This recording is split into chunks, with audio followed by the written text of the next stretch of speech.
the entity heads are the ones that are making all the decisions, and they're appointing the trustees and the various board members. But just as when Albert Mohler fired 3 professors who stood against critical theory so he could replace them with 3 communists, J.D. Greear fires someone, effectively not renewing the term so that he can replace him with someone who is an Obama fan. You know, at a certain point, Southern Baptists need to realize this is not a situation where we have an idiot running the SBC. I mean, J.D. Greear is an idiot. He's a profoundly stupid man, but it's not like he accidentally wound up there. He's there because he's a Comintern. We've been overtaken in a hostile takeover. That's what's happened to our entities. They know what they're doing. They're running off the conservatives. They're putting as liberal people as they possibly can into the world's largest denomination.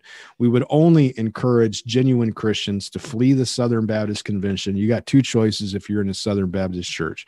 The first one is you leave the Southern Baptist church because the scripture tells us that the house of God should have nothing to do with the temple of idols.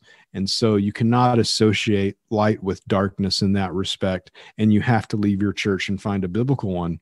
If you prefer, you could also approach your church and say, as a whole, if you want me to remain in this church, the church itself needs to leave the Southern Baptist Convention.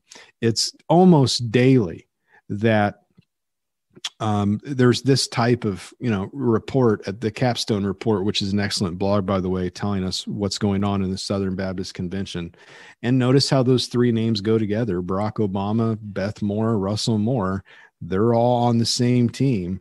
The liberals, the moderates won. The fundamentalists were right. They got out of the Southern Baptist Convention and stayed out. It's time for every genuine believer to get out of the Southern Baptist Convention post haste before God turns them into a pillar of salt.